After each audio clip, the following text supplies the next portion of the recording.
welcome to another edition of the Plus Size Podcast. I don't know what it's going to be called yet, but I'll let you know, and you'll know soon because there will be a title by the time this gets published.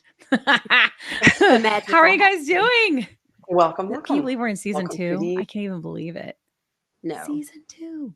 It's I crazy. can, but like I can't. Yeah, I mean, we've look, been we did rolling. so much, but We've we've been been so rolling. hard. Yeah. I'm a little bit, I'm kind of a believer though that we don't necessarily need to do our intros as deep now because if like they're on season 2 with us, they probably know who we are. You know? We'll just make it quick. Yeah. But hey, my name's Kim, if you don't know, and this is a podcast that came out of the TikTok community for people that take GLP-1s for various reasons because there are so many plus sides. That's where it came from. Clever, no? And the Z is a play on plus size. That's right. Was it that way? Exactly. The Z. Anyway, we're glad to have you. We are trying to elevate the conversation so that people know more about these medications. We're trying to remove, it's a big job, the stigma around obesity, especially treating it medically. We want more affordable access of these medications and more access in general for everybody. That's what we're fighting for. We don't really know what we're doing, but we know if we're not quiet and we keep talking about it, that things will change, and we're already seeing it happen. I don't know what we're doing. We're just going to keep talking about it, see how it goes. But my name's Kim. I have been on all of them because step therapy and insurance. And I'm a Mounjaro. I've lost 75 pounds. My life has completely changed. I used to suffer with obsessive anxiety that was debilitating, and I was just kind of faking it and not letting people see it as much as possible. And it turned off like a switch when I took these medications, as did the food noise. My life is completely different. I have a completely different lifestyle. And I can't not talk about it. I wake up every day at 43 years old, feeling like excited about my life again. I don't think I've ever been this excited about my life. And that is a miracle. That is miraculous. I don't care. So this is a hallelujah. Hallelujah, GLP-1s. Ooh, evangelism. Because it is. I mean, I'm sorry, but when you're sick forever and then you're not sick anymore, you can't help but talk about it every chance you get. At least that's me. I'm trying to be better though, because like I am noticing that just, this is tangent, but I'm noticing that like it's sort of like politics. Like if I go to every event, like with family and friends, and I'm talking about GLP-1s, it's like people that can't like stop talking about politics, like in situations like that. So I'm kind of learning like when to chill, when to talk. You know what I'm saying? Like, because you get real passionate about something and you just want everybody to know that you got the spirit, And so it's very hard not to. So I'm learning like it when we were at our friend's shower, our baby shower, and people were asking me, and I knew they were asking me because they knew, Kat, about the podcast and about Rosie and all the things. And I was just like, I'm doing wonderful. Thank you for asking. What have you been up to? So I'm learning about when to evangelize and when to chill out. So yeah. Anyway, hey, that was tangent. That was a cat tangent. It's a delicate balance. Yeah. It is. So speaking of cat, everything still hurts Carter. Still hurts. I feel like I'm on a trend the last 2 weeks. Oh yeah. Yeah. Oh god. You are. You've been hustling on both ends. Like really have. Well, yeah, and what the reason why everything hurts, because I'm pretty sure you all know I'm on Mounjaro. I'm going to say just say it like that because the Midwestern Mounjaro twang. Yeah, I can that's say that Mounjaro Midwesterner coming out. Yeah, right. Mounjaro. Yeah. So this weekend I went to a arts and fashion gala, and I wanted to wear some sparkly fly sneakers because I'm a woman of age, and this is fashion. This is downtown Atlanta. Everybody is on and I saw a lot of weird outfits and ensembles, but both my husband and my girlfriends all vetoed the sneaker idea. So I wore torturous little heels. And then we did not realize that I'd have to stand in. We had to walk all over and stand everywhere because we were early and things never start on time in Atlanta. No. So we had to stand in our pumps. Only 3-inch heels, but then this was my choice. I had to stand in line for about 45 minutes to get a glass of wine. Of course. and I didn't get the 45 wine. minutes. I didn't get the I wine. mean, does that because shock you? No. I We mean, know So I didn't get the She wine. ain't We had going to without get her ushered wine. in to get into the dining area, and that took Yeah. a long time as well. And you know what? It was a fantastic event. It was just me That's wearing good. high heels. I should have worn sneakers. The Yeah. reason why I say all this is because the next morning at 7 a.m. was my practice ride to do a 3-hour ride to hit Yeah. 50 miles on the bike. So My about God. half an hour left of the ride, my feet and my legs just went to tingling. They were numb from standing on pumps all night. I should Yeah. have gone with my gut and worn my dang sneakers. I'm still tired. I agree. I feel like sneakers are so fly. And I recognize that I just said fly and that's super old, but I just think they are. Because I Especially said fly. fly. that's Yeah. right. There was so much like sneaker, like That was so on art. I love it. Right. People just, extravagant, just wear Yeah. whatever. Everything was just, it's fashion, Yeah. So I should have worn some sneaks. I've never My, been into fashion and now I'm like super into it. I'm super into and it now. let me tell you, this thing right here, Oh yeah. Oh yeah. I broke out my Looks foot good. Oh yeah. and I was massaging them all day today, making sure they were clean, of course. Our listening audience, Oh, Kat has a Right. one of massager, those a massaging muscle gun massaging things. gun. Yeah, is that what you call it? I mean, it is like it's I intense. arch Yeah. of my foot Yeah. all day today. Oh Yeah, my so I'm God. still tired. I still Well, hurt. I get Hard. it. Well, thank you for being I here did and 50 being Um, miles. fabulous and donating your time to help other people learn. We appreciate it so much. Hey. And of course, bring all the fun and the humor and the charisma. Although I guess there's a little bit of space for JT for some charisma, Of Like I feel like course. we got a good thing. Charisma, JT. Come on, evangelize. How are you? What you doing? Who you at? Wait, what's up? Tell me who you are. Speaking of, before we do that, water check. Water check. Have you seen these? Quick commercial spot. These MJ, if you don't know, listening audiences, It's these are our Mounjaro. It's my Mounjaro Mounjaro bottle. Stanleys, and we're all doing 10 love milligrams. these. I bet this will be my maintenance dose. I bet. This is my guess. I'm I'm guessing. wondering, 10. I don't know. you know Maybe. what, that is a good question of the week of like, Yeah, what do you maintenance. think your maintenance dose will be? Ooh. I don't know. We need to ask our special guest about that. I would love to know in general what she thinks about this. It's crazy. And she's been doing it. She's been prescribing forever. So I'm super curious. Yeah, she's been doing a whole lot of like just the best things forever. And Yeah. and I just like female fan out like whenever I Yeah. talk to She's her. the best. So Yeah. but I am Jernine. I'm the Jernine The on E. the because the world can only take one. You need know, two I would E. say that. The E journey. THEE. You are not me. On all socials. And Yeah. my birthday is in 2 days. I'll be 51 years old. Gosh. And you look 41. And it pisses me off.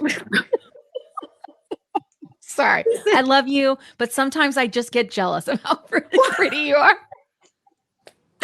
You're Look, like, oh, thank you. But You're welcome. You're welcome. I love you, but still. look, love you, but Mhm. I have type 2 diabetes. I also have Sjogren's syndrome, which kind of mirrors lupus. You can Google it. But I am in my glow up and soft girl era, and I'm not doing a whole lot. No, look, no, I look, working out. I love Kat. God knows I do, and I will go to one. You know what? I will do cycling. You still haven't gone to that class yet. She will. You're gonna have She's to gonna go. come. There'll be beautiful bean footage from that. Look, but I'm in my soft girl era. I am in my glow up era, and that's where I am. And I take Mounjaro. You couldn't even do it.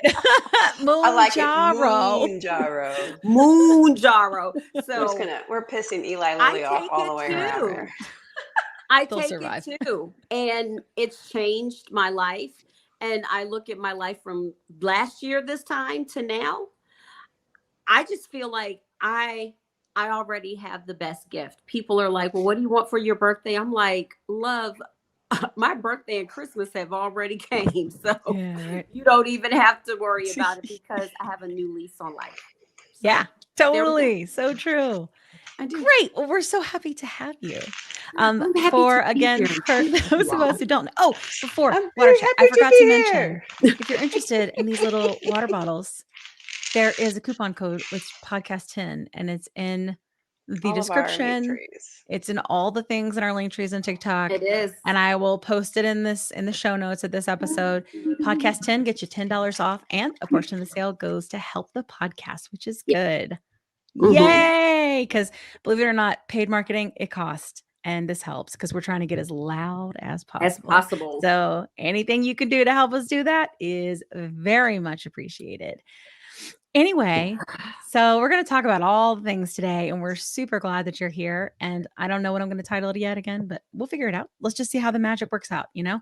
Let's just see what magic comes from this, because hard There we conversations, go. beautiful things can come from those conversations. So we hope you're here to learn and here to love and here to heal. Hallelujah. We're going to do To the boom it. gods. Yeah. I'll explain that later. To the boom gods. And we have a community guest. Usually almost on every episode we're going to have a community guest that comes on to share their story, to share their testimonial, because how can you not, right? And what their experience is now. And like sometimes when people ask me like, how should I do this, and I'm like, well, what do you want other people to hear? Because Right. I get a message every episode from someone that goes, that sounds like me, I'm going to go see my doctor. And that is some magic stuff right there. That's some sure is. magic Yes, stuff. indeed. So yeah. So, and then I started thinking, well, think about the beginning, middle, and end. And then I went, there is no end. It's the beginning, middle, and current state. Right. So from now on, that's what you're going to hear, is people just unburdening and feeling better. And we are here to learn and to heal together. And without further ado,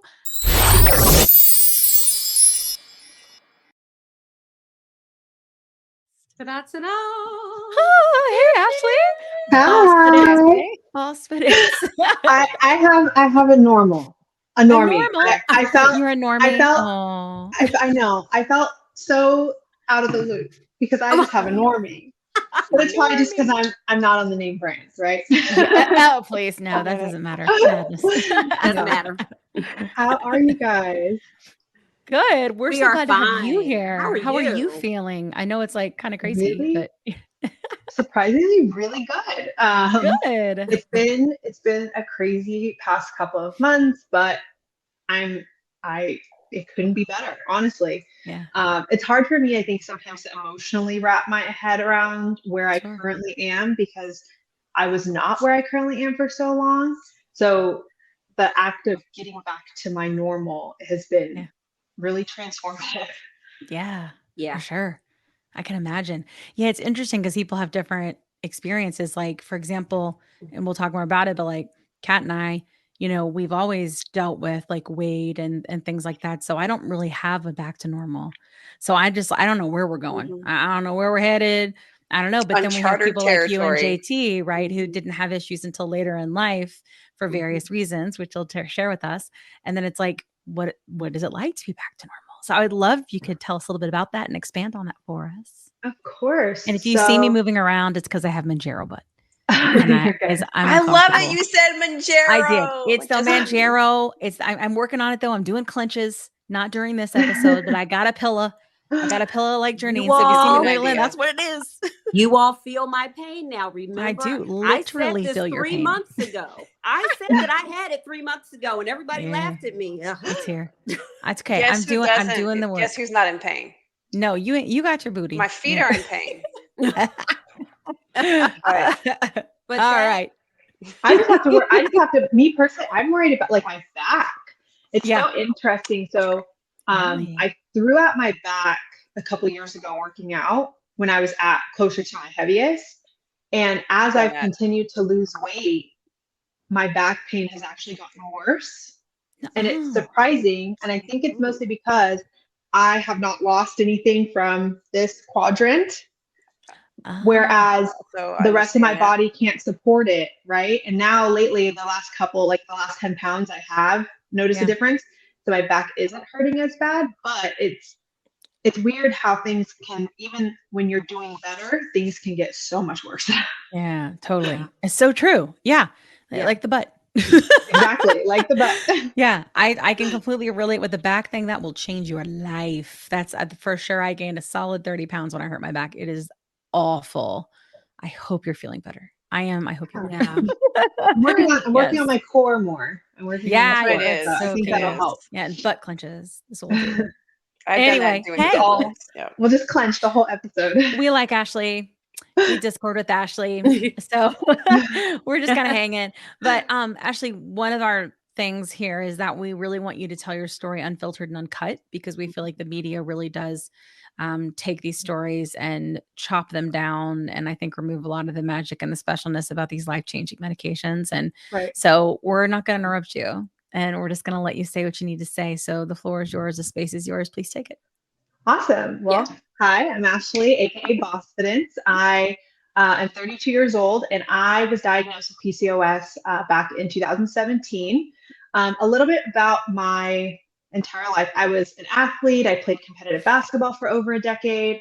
I did runway modeling for LA Fashion Week. I was definitely a petite size 0-2 girl up until probably once I started living on my own. I gained a little bit more weight. I wasn't so focused on, being so svelette. I actually wanted to be strong.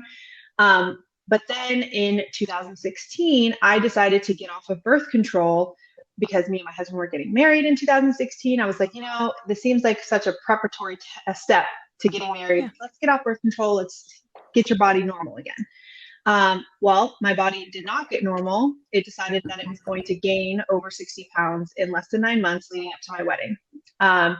Literally the day before my wedding, my mom had to take my dress to a seamstress to get it let out because it did not fit from my fitting 2 weeks prior. Oh my goodness. It was traumatizing. I've kind of taken that moment back though, because I just filmed a video 2 days ago of me trying on my wedding dress for the first time since losing 105 pounds. And It was insane. It didn't even stay on. Oh my God, I haven't even seen it. Is it on TikTok? It is on TikTok. Oh, I can't believe I haven't seen it. Stupid algorithm just takes all the good stuff. I'll find it. I'll search it. Ever since the good old banana gate of 2023, the algorithm has not shown me any of my friends. So no. I see nobody. I don't see Jernine and Kat. It's crazy. I have to go to Kat's and Jernine stuff. It's crazy. So it was funny, Jernine, I was actually thinking about you earlier because I was like, I wonder if Jernine's okay because she hasn't sent her video, but I know she said she was busy the next couple of weeks, so I'm not worried. I wasn't worried, but I also hadn't seen you on TikTok. And so I was like, okay, well, I'm going to talk to her tonight. So I'll confirm live. Did you get your video? Well, but no pressure. Yep. You're good. No. Good. But but it's so true, the same thing. I see Kim maybe sometimes. I see Kat sometimes. Ashley, I don't see half as much as I used to. I hardly ever see Ashley pop up. Yeah. And ever since the Great Banana. Yeah. I don't see Rachel is literally like a bestie. And every, when I see her TikTok shop because we go to a TikTok shop and that's it. People may not know. So we have a lot of people who don't are on TikTok listening to the show now. If you don't know about TikTok, so we all met there, connect there, canoodled.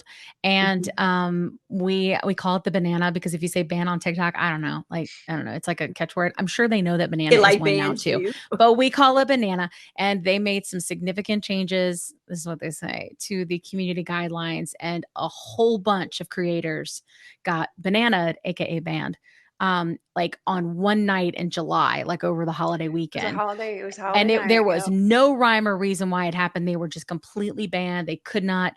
Everybody had to go and fight with legal and put all these tickets in, and we were trying to get through because they hadn't done anything wrong. And a lot of us feel very much censored now on TikTok. And I'm hoping here on the podcast, we're just going to let it all hang out. Because it's bull that we can't, I don't know what it is. And it's not everybody. There are still people out there who can do injection day videos. There are still people out there that can do all these things. But for those of you that don't know, when we talk about the Great Banana, that is what we were talking about. And we were talking about censorship and it being awful. So, and why we don't see each other because the algorithm be broken. So See, Ashley, I told you I was going to interrupt you. Real It's so growth. easy to talk to you. I'm cool with it. I like the interjection. That's actually how I like to have conversations in real life. So it's cool. That's good because we talk a lot here. So got married at my highest weight ever. I was 235 pounds. I have before, if you go on my Instagram, same over here. Same handle. Same handle. You can actually see my wedding day versus yesterday or 2 days ago. And you can see the huge difference. So went to doctors because obviously I was in the sweating for the wedding and I know how to be thin or fit and, things like that. I was doing the same behaviors and they just kept telling me, nope, you're eating too much and you're not working out enough. You're doing all these things. And I'm like, I'm showing you my fitness pal because I am a huge believer in documenting and basically called me a liar. And then in 2017, trigger warning, I had a miscarriage in June or like summer of 2017. And it wasn't until I had that that they were able to actually tell me that I had PCOS. So my testosterone was like 3 times higher than it should have been. My ovaries were completely cystic. It looked like bubble wrap in there. And I kind of had 2 choices, whether I, do fertility treatments just to get pregnant and then kind of heal later, or heal and then try and do fertility treatments, down the line. I decided just to do the fertility treatment, get pregnant, and deal with it later. So got very lucky, only had to do 1 round, had my son, got to the highest weight I have ever been, 315 pounds the day I delivered. However, will disclaim my son was 10 pounds, 6 ounces. He was a good portion of that.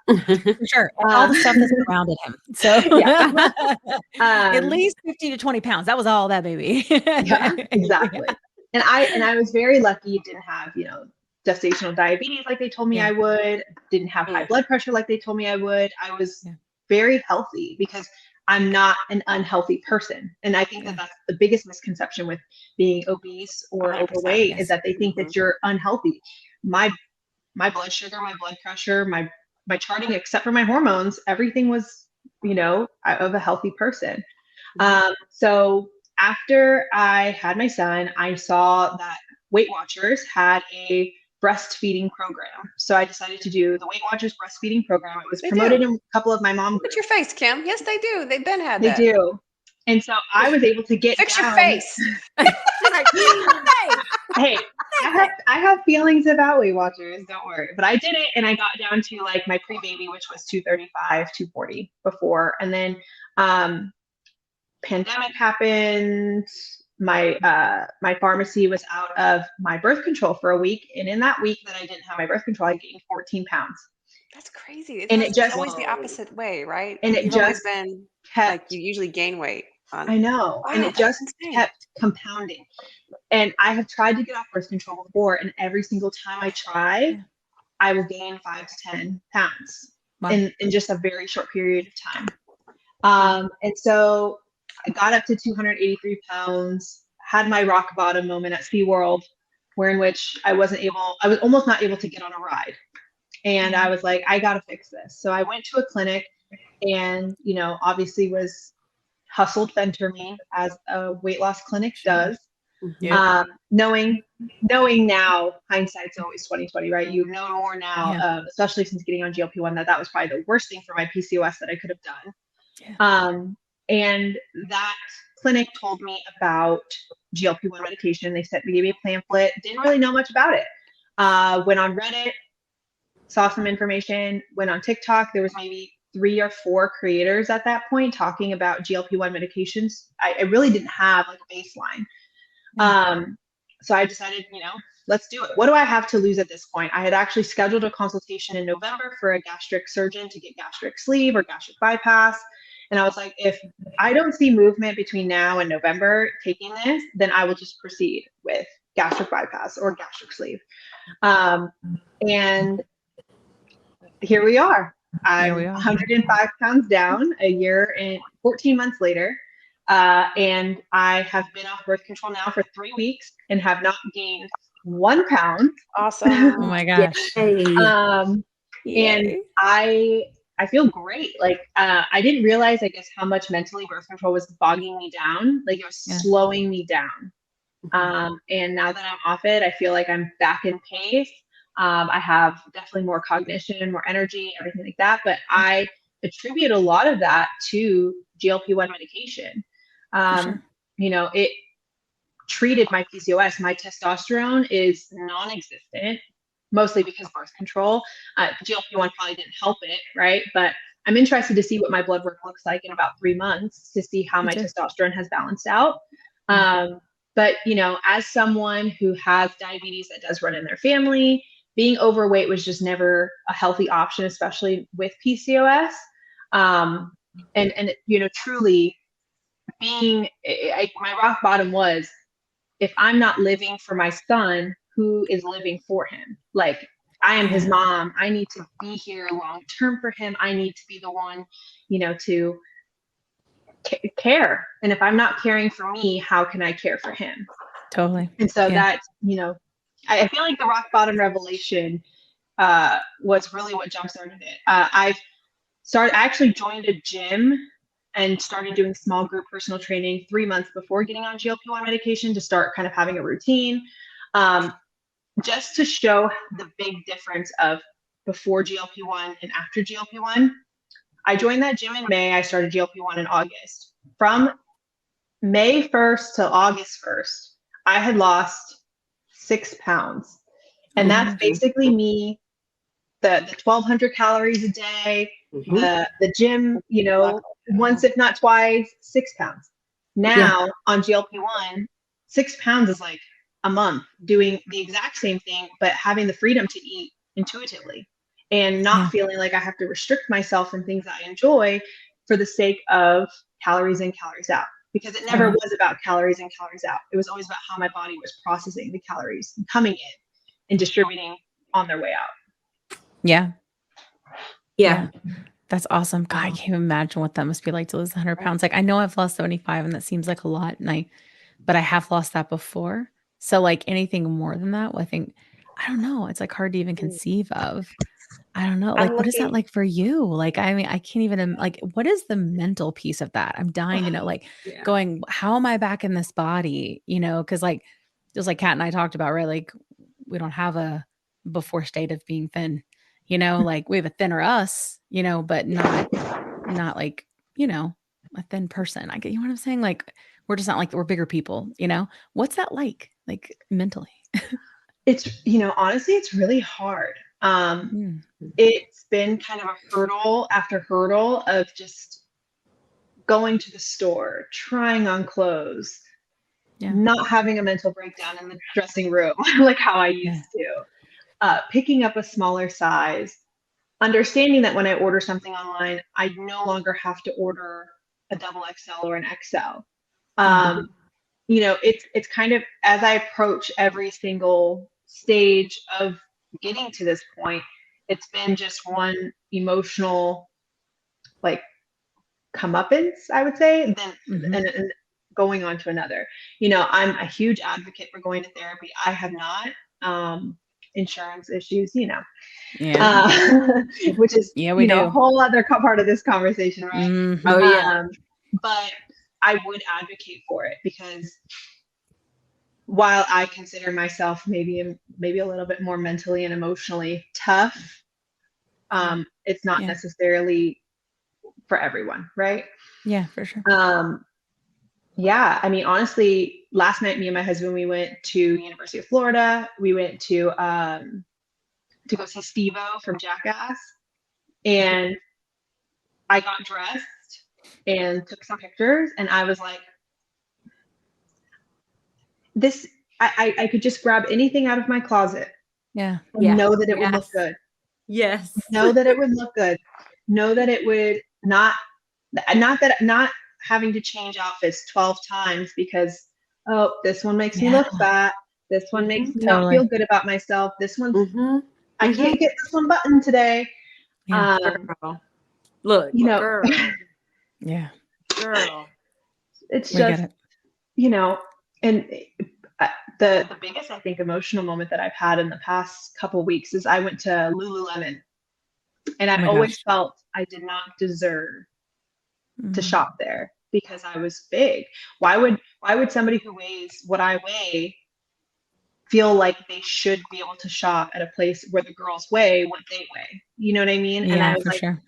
and I walked in there, I grabbed a pair of leggings off the sale rack and and walked out, and I was like, I feel really good about this. Like, this is something I restricted myself from Yeah. having for so long that now I have the freedom to get without emotional consequence or Right. feeling unworthy. So I think that Totally. that's been the biggest worthiness has been a consistent trend for Yeah. me is feeling like I deserve this versus, especially when, people on the TikToks and Instagram, they, come into your DMs and they say, well, you should just do this. It's like, I've tried Mm. that. It doesn't Yeah. really work. Yeah. Medication is meant to medicate and Yeah. it needs to be accepted as that. Yeah. And, nobody is stealing anything from anyone. Everyone is deserving of healthcare. Mm-hmm. Yeah. Accessibility needs to be universal, but that's again Yeah. another conversation. Well, it's in this A whole conversation, nother so one. It luckily. is in this conversation. Yeah. Yeah, Yeah. accessibility Yeah, it's needs gonna to be be in this one. universal. Yeah.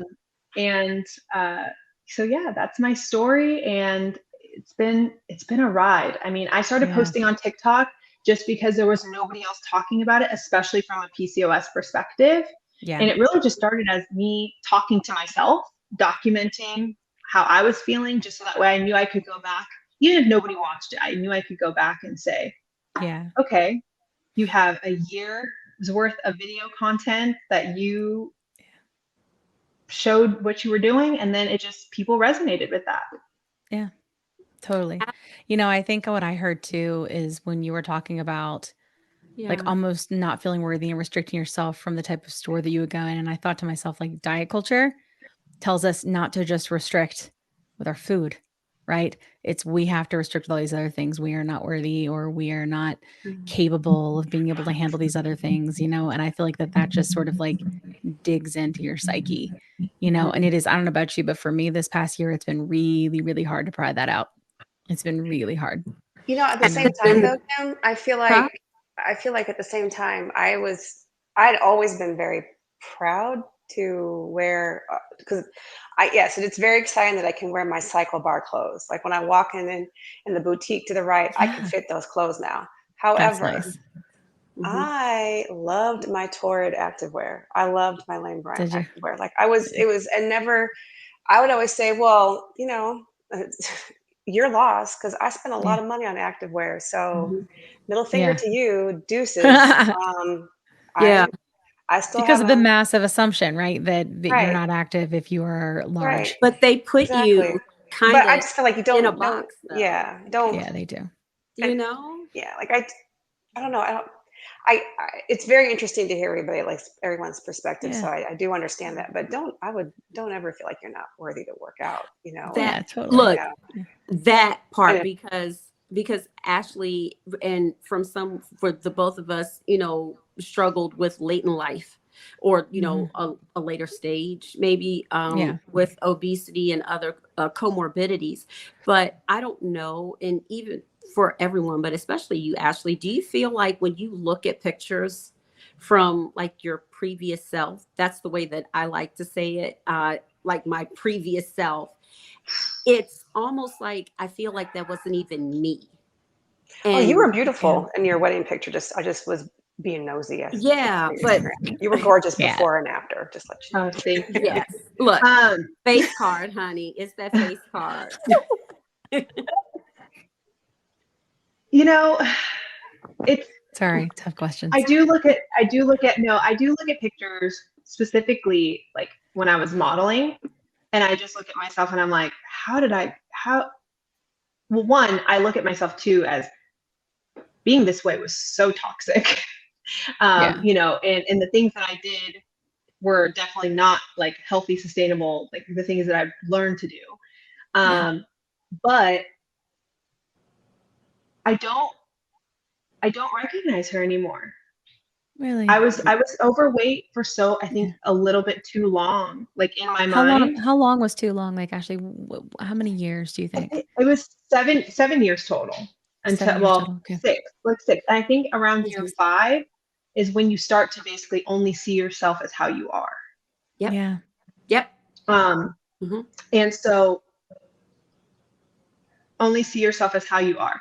And so I just, now it's the pictures of a year ago to now, like they're coming up in my memories, because I still really enjoyed taking pictures. Like I always wanted to kind of at least take some pictures, but coming up and seeing memories from a year ago, 2 years ago, 3 years ago, and being like, oh my gosh, I see myself in the mirror and I still see that girl. Yeah. So there's definitely like a body dysmorphia aspect of it, Yeah. because again, that worthiness has played mentally. Right. But you've been this way for so long, I don't see myself as any other way now. And so it's now I intentionally take pictures before I leave the house, so I can be like, no, you look good, because I still feel self-conscious going into spaces. Yeah. You know, I still don't necessarily interject in conversation because I don't want to like overwhelm people's presence. It's so interesting, and I know that there's a lot of people who struggle with it, but it's the body dysmorphia factor. Yeah. I think it's been long term, because I went from this really petite, really skinny, tall girl to a very overweight tall girl, which is very overbearing. Like I'm 5'10", so feeling like being overweight and then also being tall. Yeah, you feel like a Jolly Green Giant, right? I really did. Yeah. Like I felt like, I'll say Fat Albert all the time. Like I just felt like I was so filling up a space. And then now that I'm, smaller again, it's just like people notice it. I mean, like people notice. And that's also, the other thing is that now I have friends who saw me back in high school, college, who knew I was thin. They did not see me for years. And then, now I'm on this weight loss journey and they're like, oh my gosh, I can't believe you actually got that big. Like that never registered. And I'm like, yeah, I mean, like, how do you respond to that? But also, it's still that thing. Like it wasn't until maybe a month or two ago that I stopped reaching for extra, extra larges in the store. I stopped reaching for the biggest size. Yeah. I actually started going to the dressing room again because I wasn't scared of what was going to happen there. That's hard. And to Kat, like I was so trapped, I feel like in my body dysmorphia from going from skinny to fat. I never allowed myself to go to places like Torrid or Lane Bryant or things like that. If H&M could have welcomed you to the fold, girl. H&M didn't fit me, it was one of those things where I didn't want to accept that I needed plus size clothes. Yeah. Sure. Because diet culture, it's such a thing. It's diet culture. It's got us so brainwashed, but yeah, exactly. Like I just didn't want to accept that I had gotten to this point where I needed to shop somewhere else, or I needed to like, and I did a video, and I think Janine, you resonated with this about shopping at Abercrombie. I worked at Abercrombie. And this is, I was picked on campus to work at Abercrombie, stand in the front of the store, welcome people to the store, like, and California, so Mission Viejo. But like to go from being that to not even able to be in their size range at that point, because now they've rebranded and they've made everything better. But I also think that working there contributed to my negative body dysmorphia. Oh, I bet. Yeah. So a lot of fashion brands did that when I worked for a major American designer. I worked corporately directly with this person, and we received, clothing allowances and things like that. Well, it only went up to a certain size. Even though it was a 16, it wasn't like a plus 16. At that time, I was smaller, but I completely understand. Like, I'm taking baby steps, especially when you're maybe in those in-between stages of anyone, being on a weight loss and fat loss journey, because mentally it's almost ingrained that you get the larger size. And even this t-shirt is still a large. I probably could have taken a medium, but in my mind, You're like, I still hear, Yeah. well, and my mom didn't mean to say it, but my mom's my mom, but she said, She's Scorpio. Pretty much. We don't mean what we say. So when she told me, Janine, you need to go up a size because your clothes are starting not to fit. I'll never forget that. And she didn't mean it in a bad way. She just didn't want me out here look inflicted, you know? Yeah, so for sure. I completely get it. But at the same token, so it's like taking baby steps. So like I go to Target and I'm like, okay, you know, I can get this. Let me try it on. And it's almost like you're in that in-between phase of you're not small, but you're not plus. So where do I fit? We're mid-size. Yeah. We're mid-size. That's what I hear. Like a beautiful mid-size sedan. You get it. We're mid-size. Cadillac. 8, 10, 12. 8, 10, 12. Mid-size girly. That's me. That's me all day. All day. Yeah. And it's interesting too, because I worked at another clothing brand kind of as I was gaining this weight. Mm-hmm. And so that was also hard because the clothes that I had to wear to work were starting to get tighter and tighter and tighter and not fit. And then I'd be buying more and more and more. And even more interestingly, I have a really hard time investing into clothes. So like I used to wear I used to buy like Michael Kors tops, like all this stuff like back in the day, right? I will shop on Shein now because I don't want to invest in clothes for my body. Because I don't, again, that worthiness, like, am I going to be able to maintain this? Am I going to still be here? Yeah. I mean, do I want to spend $80 on a top that? Yes. And, I do. But like, I find that I'm spending money on like things that have nothing to do with my body.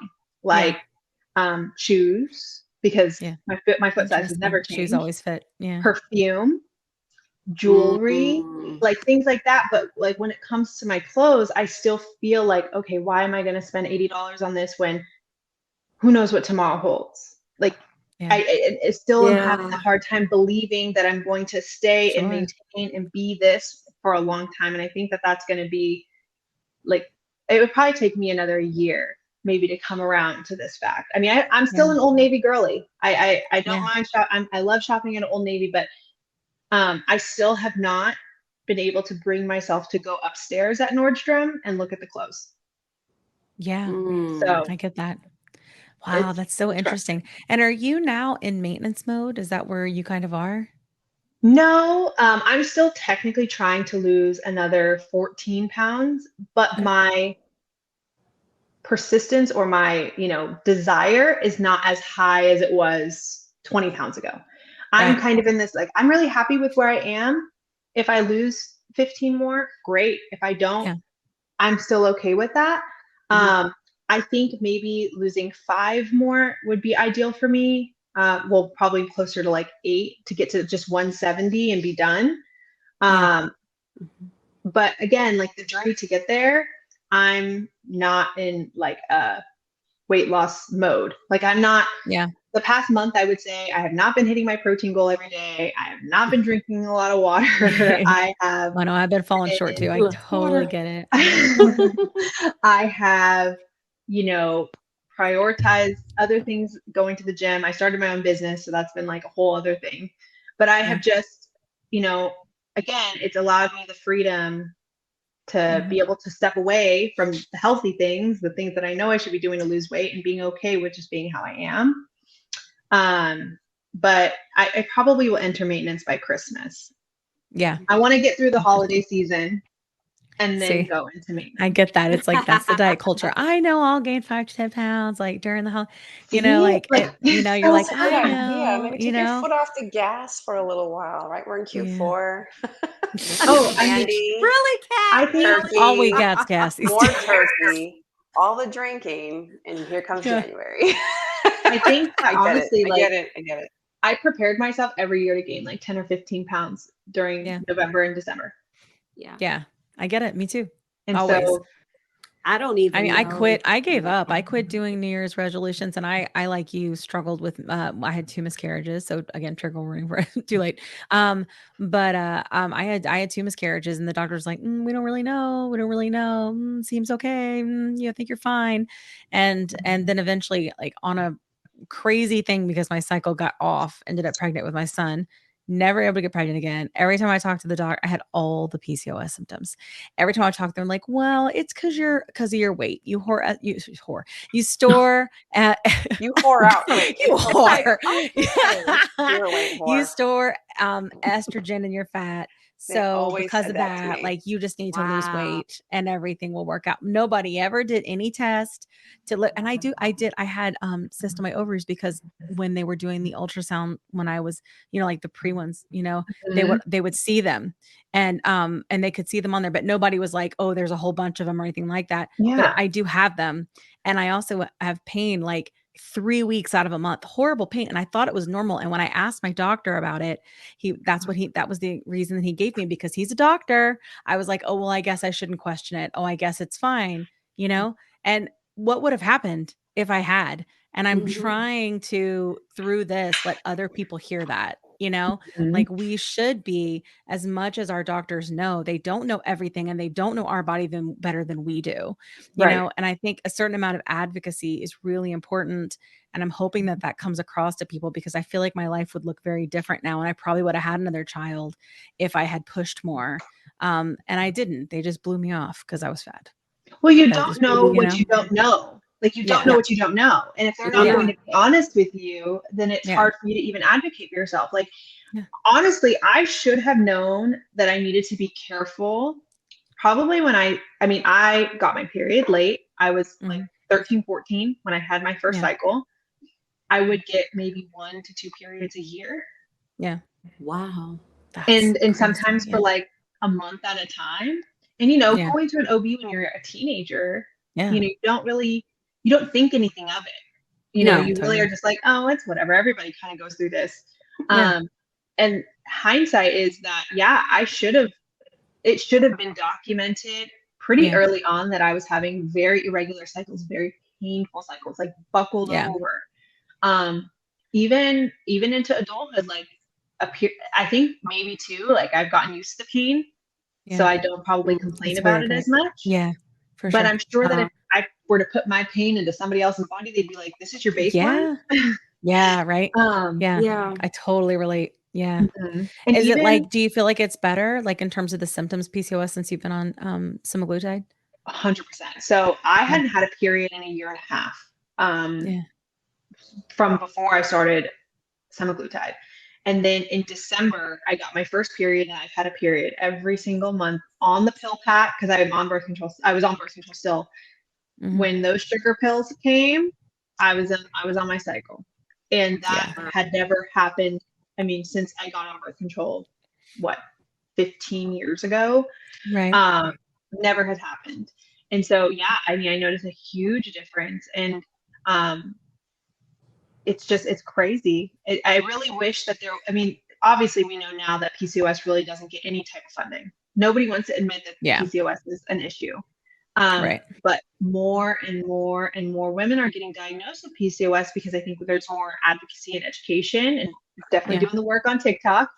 Yeah, But that I've had so many girls on my DMs being like, I'm having the same symptoms that you are. Should I go talk to my doctor about potentially having PCOS? I'm like, yeah. I mean, what do you have to lose?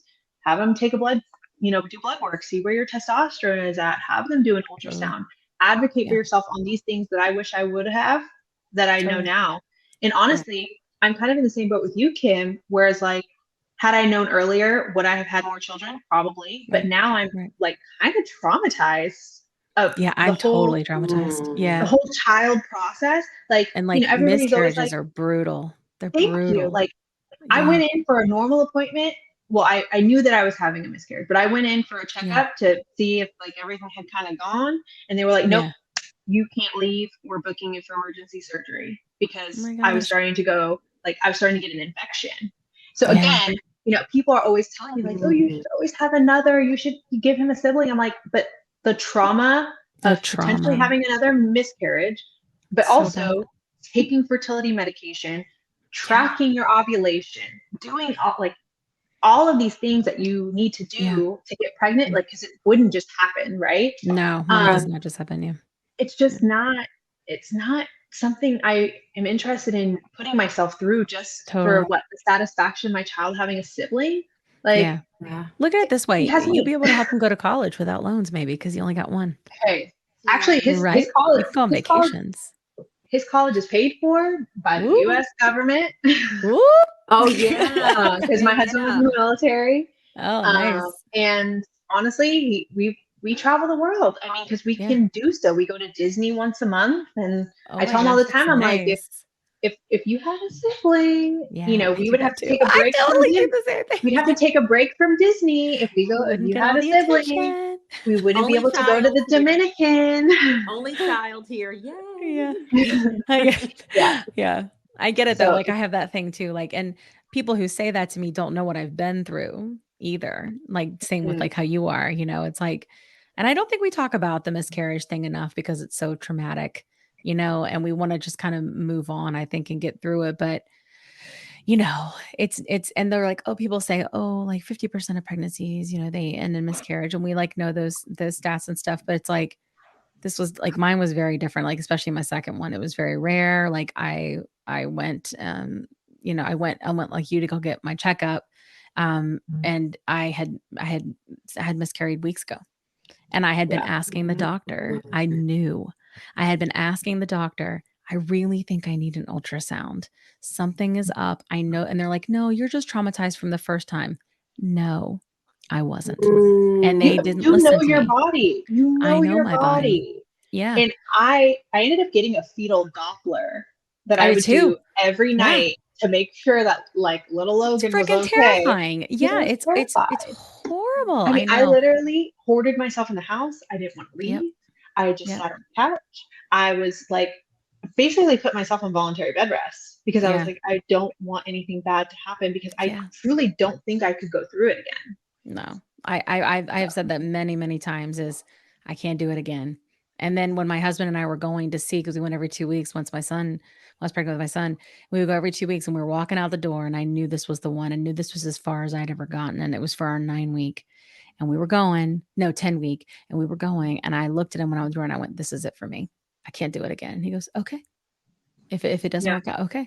And it, it did work out. And my gut did always tell me that this one was that he was going to work out. And that it was all because my cycle turned off because I went to or totally switched and extended and everything landed like it should because I went to Hawaii and swam with sea turtles. I swear. Maybe not sea turtles, but that I'm telling you, it changed my cycle and it made it all happen. And maybe I should go back to Hawaii. No, it's too late now. I'm old. Just kidding. Go to Jekyll Island. Maybe that's right. The turtles release. You can see the turtles release. That'd be cool. That would be fun. Anyway, but yeah, I'm glad we talked about this because I don't think we talk about infertility enough because I feel like I don't think we talk about it enough and I think we should. So I'm really glad that we discussed it today. And especially and before we move forward, but like especially with overweight women. I'm in a PCOS fertility group right now. And granted, my input is hindsight, right? So that's what I contribute. But I mean, there's so many women who are like, my doctor said that they won't help me with fertility treatments because I'm 300 pounds. And but they're like, my blood work is great, and like I work out, and like and now like the whole conversation is like, do I get on GLP-1 medication, lose the weight, and then get off just to get pregnant? And I feel like, and that's something that the community hasn't talked about because we haven't had a GLP-1 baby, right? Like, so we don't. Oh no, I've seen some. I've seen some of them on Facebook. Only like 3, but still, Kayla, they're not in Facebook groups like that. I know. They're like a side effect of Mounjaro, and it's an ultrasound. Yeah. Let me tell you, because I'm glad. There's a few. Yeah. I'm taking my childless life. It was a devastating, moment in my life, but of course it was. And there was a time I was like, enough. I'm not spending $5,000 every month on this. Nope. Yeah. We got too many school loans to pay off. Nope. Yeah. You know what? I can't pay my school loans. How am I going to put? Nope. You know what? Yeah. Let's go to France. Hey, let's get a dog. We had There you go. Yeah, she did. And I think that that needs to be it. part of the conversation too. Like, Me no, too. you don't need to have kids. No. Like, having a childless life is equally as I'm fulfilling. embracing it. Absolutely. Full It's 100%. equally me as too. Yeah. Me being too. a mom Right, is Janine? hard. It's It is. exhausting. It is like, it is not for the weak. It is not for the No. Not at faint-hearted. all. Like, it is just not like, and also, you know, I have friends who are still single, living their life, my age, and I'm just like, I can't just leave. Like, I can't just No. go to France. I have No. to plan. I have to get passports. I got to get Sure. vaccines. I got to like Let's go to take London, Janine. got to pack the house, you know? She does, yeah. And She just goes wherever, whenever she and wants, because she works for Delta. see, and I need to get on your Sky Miles, my friends. Yeah, right.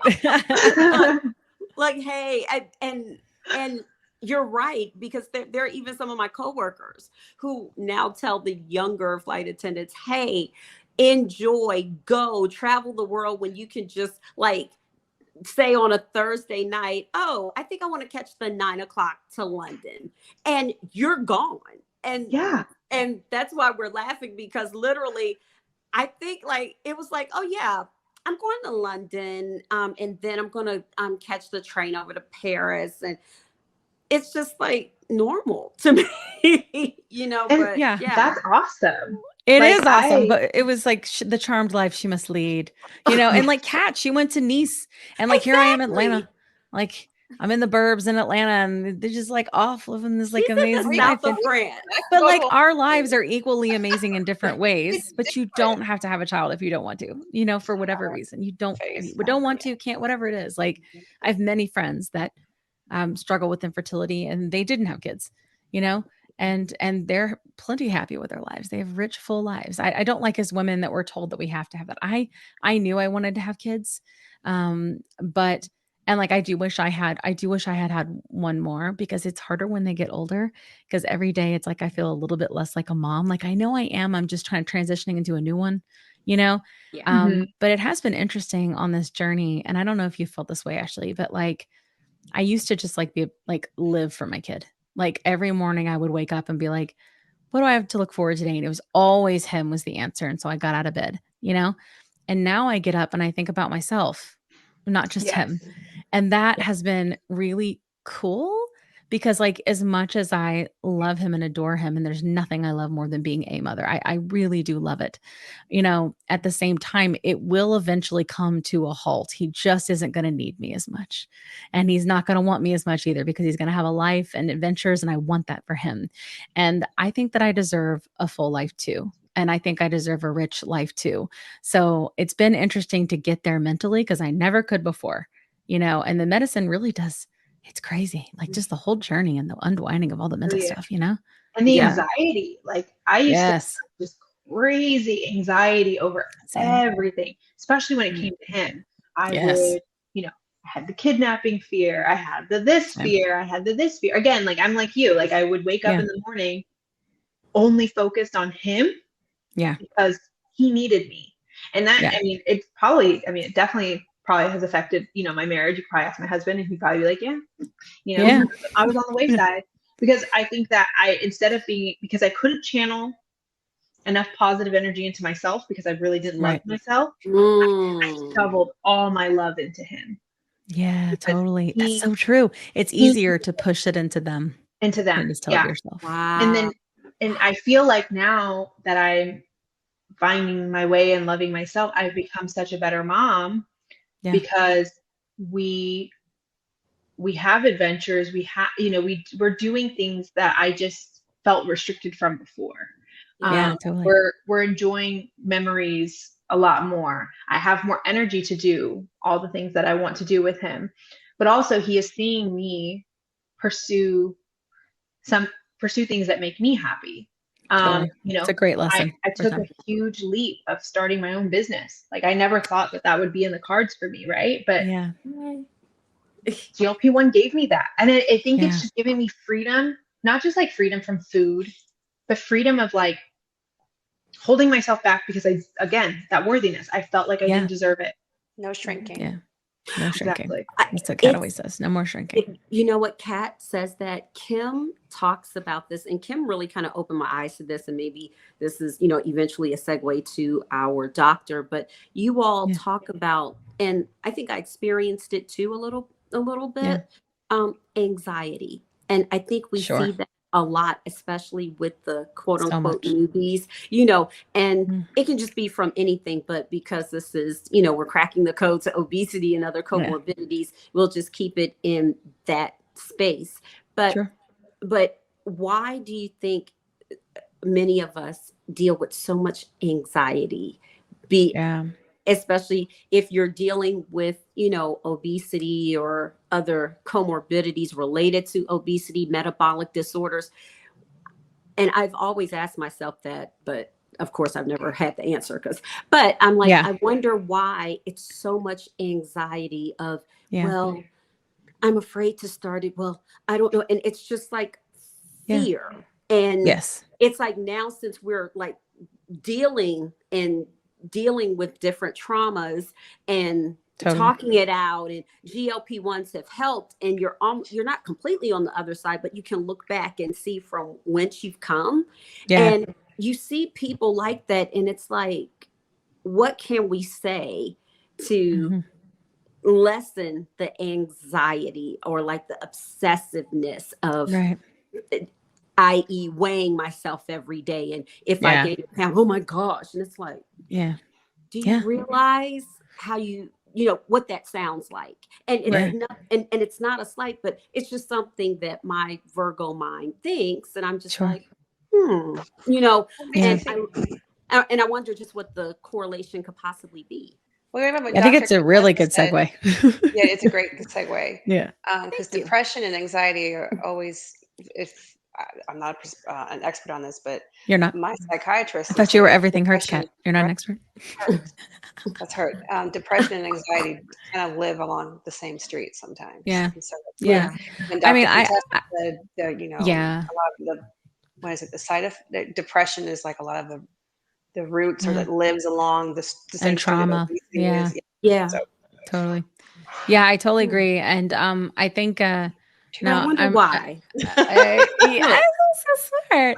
I agree. And like for me, I've been working through that too, and I can't wait to talk to Dr. Toomer about it. We'll bring her in. I know. But like I part of me is like, is it because like, I'm gonna viscerally, I was never satisfied. And because I was never satisfied, I was always scared of what would be. Like, is that, and that did something to my brain because I just didn't know and I just didn't understand. And because once I got to a level of being satisfied, I just sort of had a general feeling like, it's cool. I'm okay. Like I have enough food. I'm okay. Like there was just a certain level of like biology that was affected. And I've just been in a much better state in general, So I don't know, like something like that. Speaking of Dr. Toomer, let's invite her on, eh? Ashley, we would love for you to stay with us. We tend to talk a lot with Dr. Toomer. So if you need to go, you just let us know.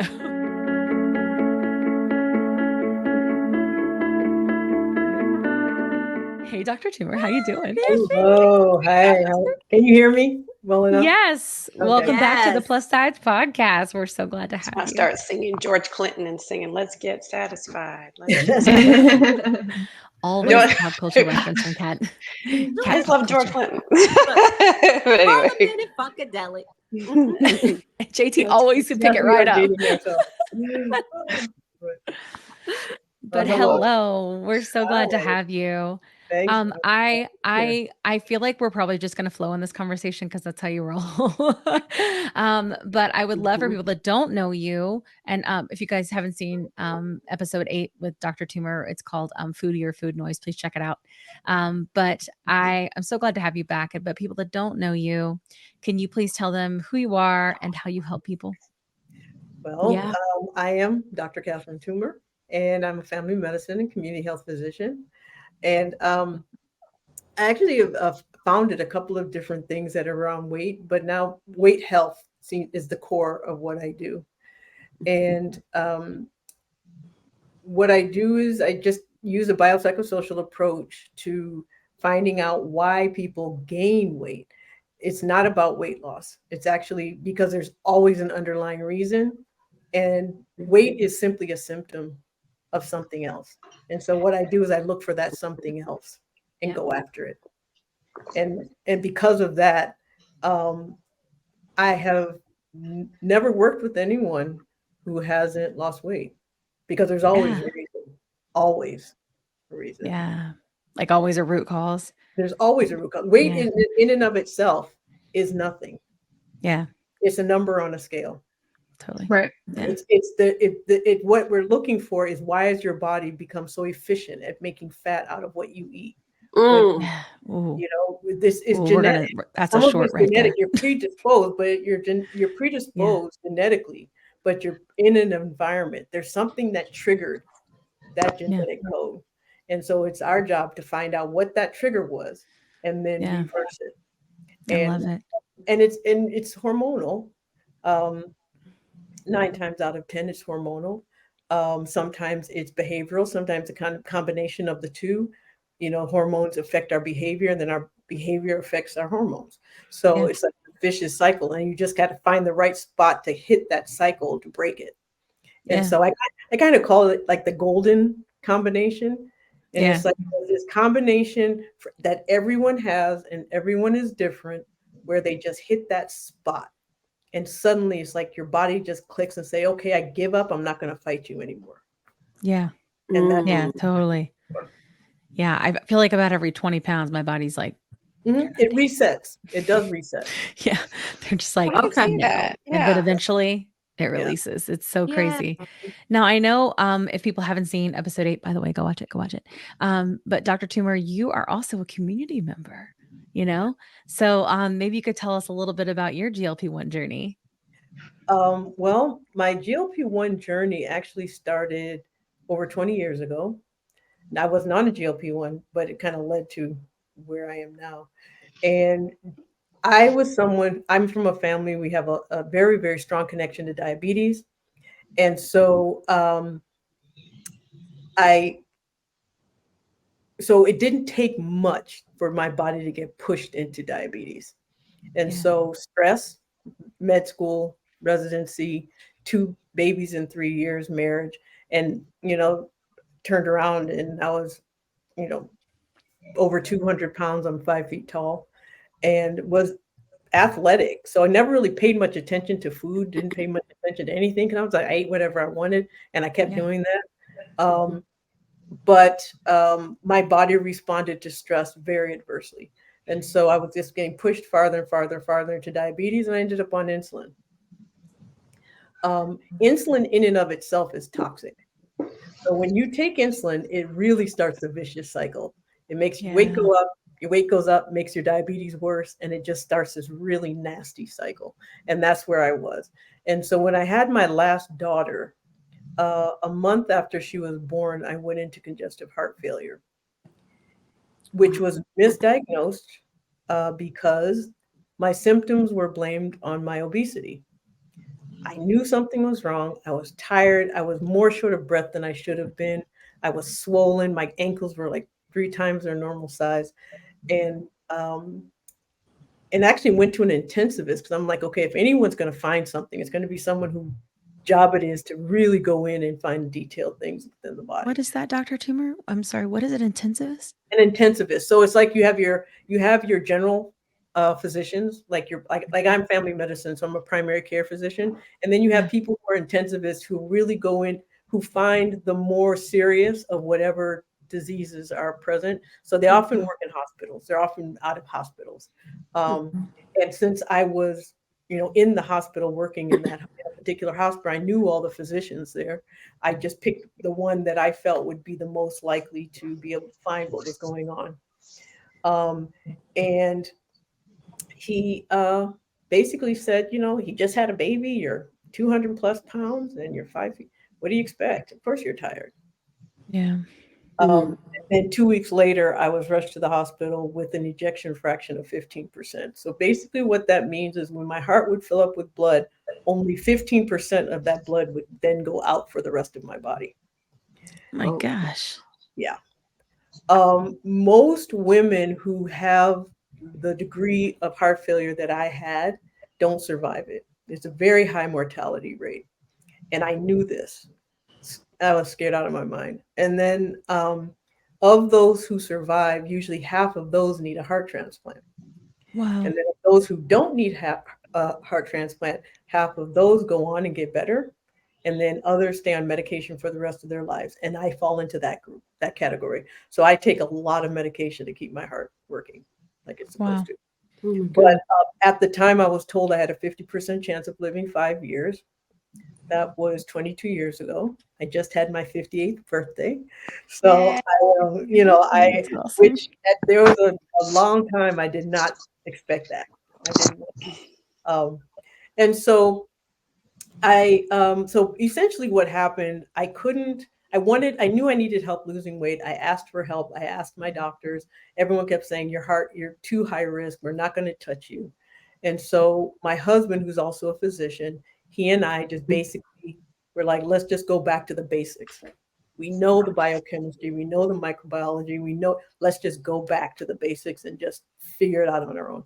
And this was before the days of ketogenic diet. So essentially what we ended up coming up with was a ketogenic diet, except it was modified. I've never been one who thinks it's a good idea to go into ketosis. It's like in medicine, we always avoid it at all costs. So, what we ended up doing was creating a high protein, low carbohydrate diet. I could not exercise, so it had to be through food. And so I initially lost 60 pounds. My heart started getting better almost immediately. And then years later, and I was able to get off insulin. So of course that started the cycle the other direction. But then what happened over time, as I got older, my diabetes started creeping in again. Yeah. And it became harder and harder for me to control it with diet. I was able to exercise a little bit later on, building muscle. I still don't do a lot of cardiovascular exercise, but I love muscle work. And so, and then my heart was functioning normally.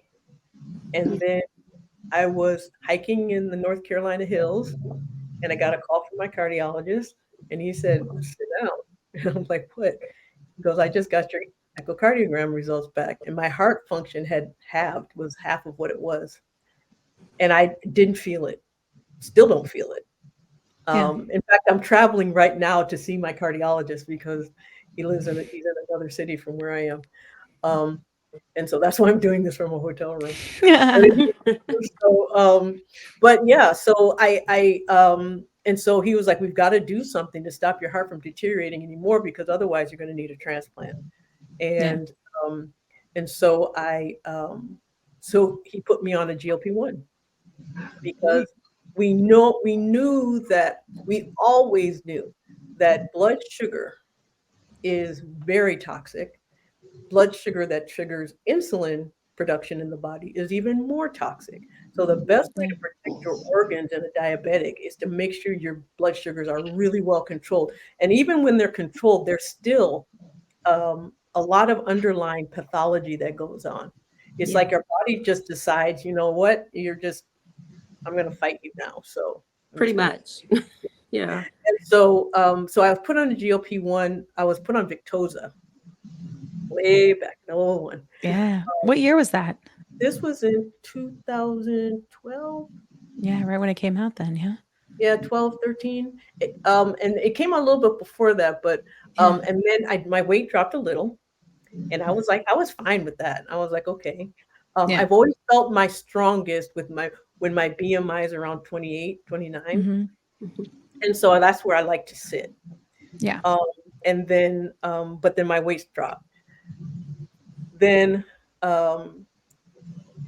Ozempic came out.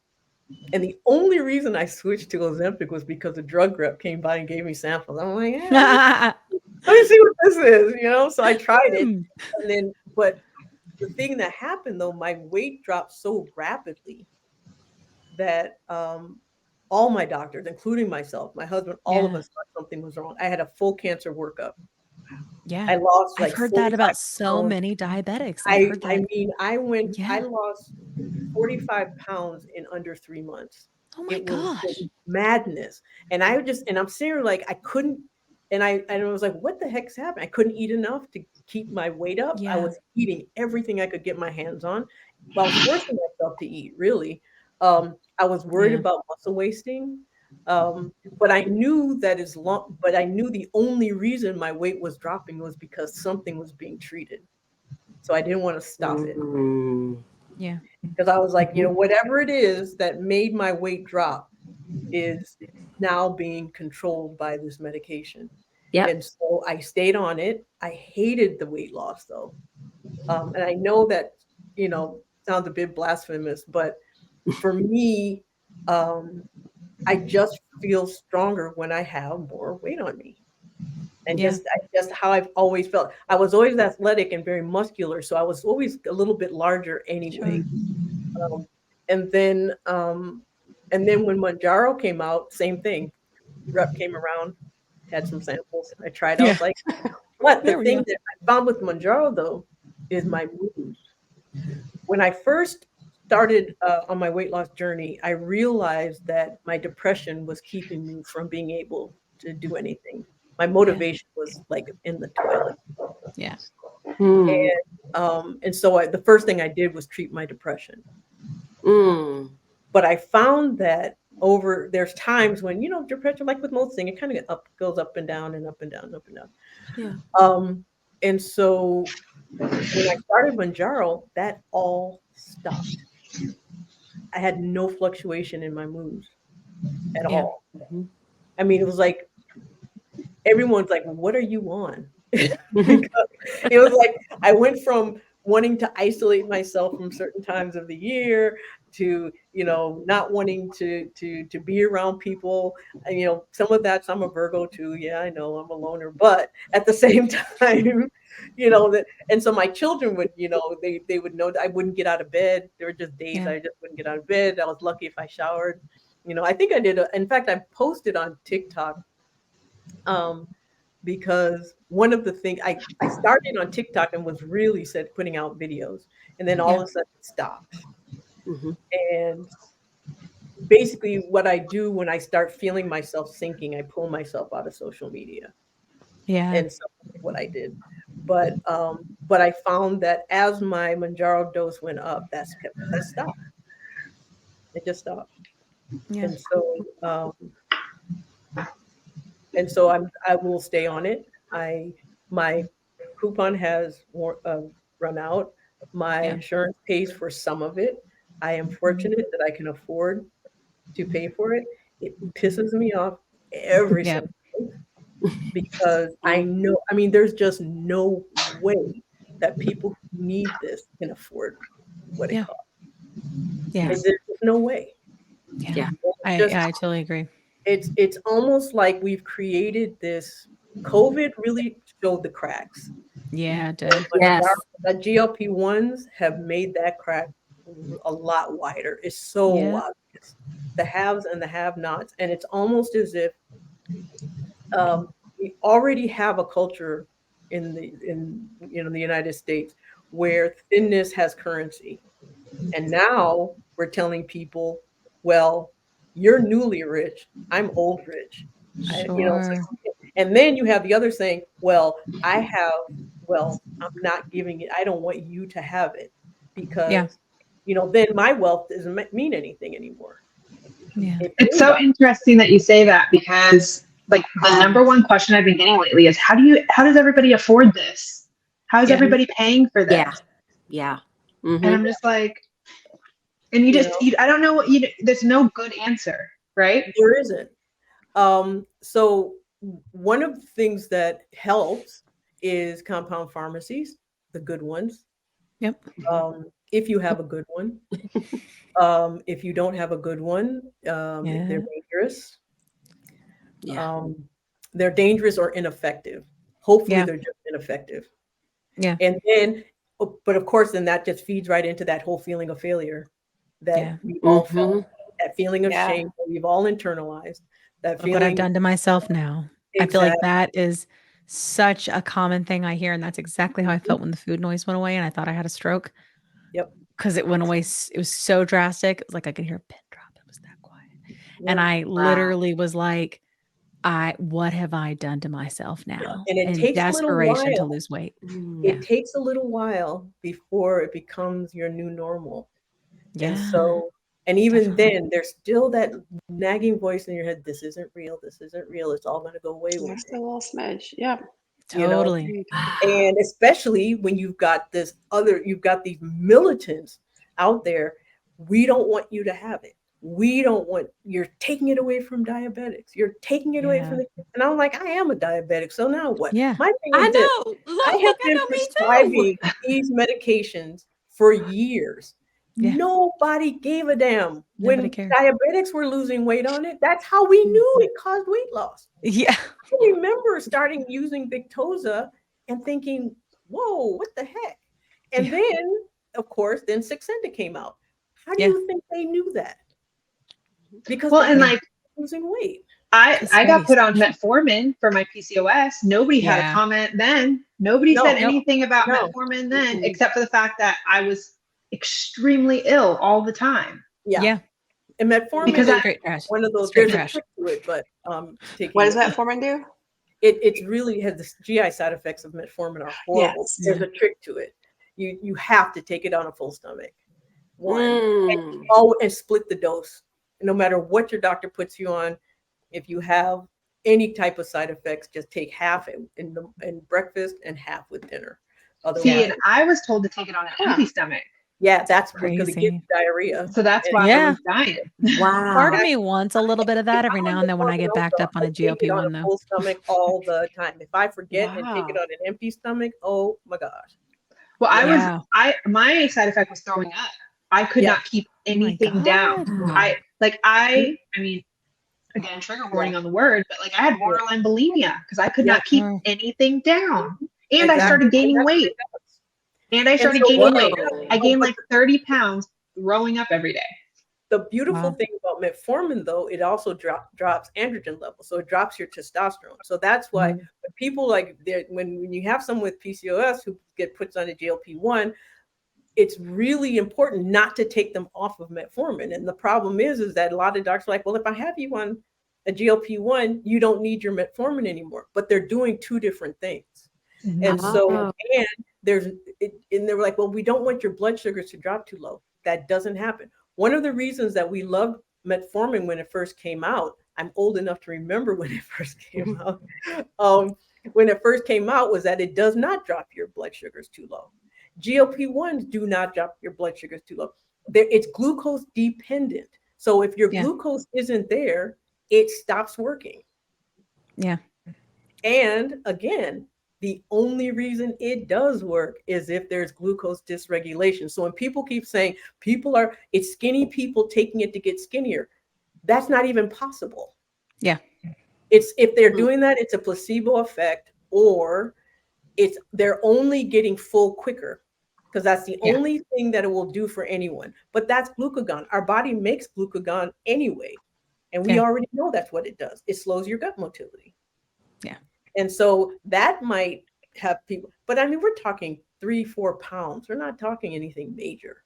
Yeah, So totally. anyone dropping is because there's an underlying glucose issue.